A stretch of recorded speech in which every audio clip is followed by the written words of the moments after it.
boys and girls. It's Miss Theresa at home. I'm with my cat Eva.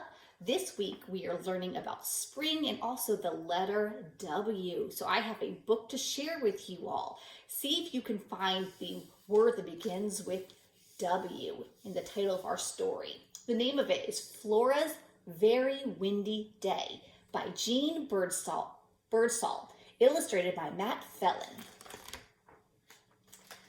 "Mommy, Kristen spilled my paints again," shrieked Flora. "I told you to keep your paints out of his reach," said her mother. "I tried," said Flora, "but oh, look at this mess. Outside, Flora, right now." "I can't go outside," protested Flora. "The wind is very strong and it will blow away." "Nonsense," said her mother. Flora thought for a moment. "Of course I could wear my super special heavy-duty red boots. They'll keep me from being blown away." "Fine," said her mother, "and take Crispin with you." Now, Crispin did not have super special heavy-duty red boots to protect him from the wind. His boots were purple and couldn't do anything but keep his feet dry. Oh well, Flora thought, it could be her fault if Crispin blew away. I'm getting ready to go outside. The wind was indeed very strong that day. It pushed and pulled and twirled and twisted, but no matter how hard it blew, Flora stayed firmly on the ground. "Ha ha, you silly wind," said Flora. "You can't lift me up because I'm wearing my super special heavy-duty red boots." The wind did not like being laughed at. It doubled its strength and blasted mightily at Flora, but still she didn't budge. "However," said Flora, "you may notice that my little brother is wearing regular old purple boots." Now the wind tripled its strength. It swirled and swooped and whizzed and walloped, and then, oh my, Crispin was being lifted off the ground. Just a little bit at first, but the wind grew stronger, and Crispin went higher, and then higher, and then higher still. He was being blown away. He looked very frightened. And suddenly, Flora was kicking off her super special heavy-duty red boots and spreading her coat to the wind, and oh my, she was sailing up toward Crispin. She grabbed his hand and closed her eyes and wished they were anywhere else in the world. There they go. But soon Flora realized that being blown by the wind was comfortable, like riding along on a squishy flying chair. She decided to open her eyes. Just then they came upon a dragonfly. "Will you give me that little boy?" asked the dragonfly. "He could polish my wings." "Silly dragonfly," scolded Flora. "He's my brother, and I'm taking him home." "If the wind lets you," said the dragonfly. Flora and Crispin flew on and on until they came upon a rainbow. "Will you give me that little boy?" asked the rainbow. "He could guard my pot of gold." "No, he's my brother, and I'm taking him home."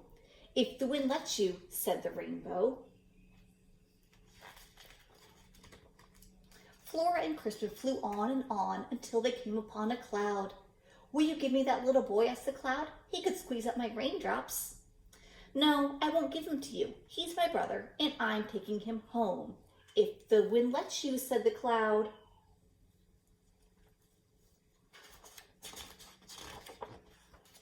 Flora and Crispin flew on until they came upon the man in the moon. "Will you give me that little boy?" asked the man in the moon. "It's lonely up here, and he could keep me company."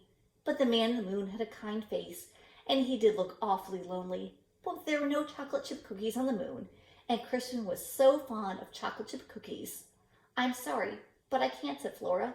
"He's my brother, and I'm taking him home." "If the wind lets you," said the man in the moon. Flora stomped her foot. "I'm tired of hearing that. Why won't the wind let us go home?" "You should ask him," answered the man in the moon. Flora hadn't thought of that. "Oh, wind, will you let us go home?" "I'll let you go home as soon as we find the right spot for Crispin," replied the wind. "You do want me to get rid of him, right?" "Yes, I did. Flora wasn't sure what she meant. "Because I could even use him myself," said the wind. "You know, to work my bellows." "No, thank you," Flora said finally. "I should take him home. My mother wouldn't like if I lost him." "If that's what you really want," said the wind. "Yes, please," said Flora. So the wind turned Flora and Crispin around and blew them home. There are her red boots waiting.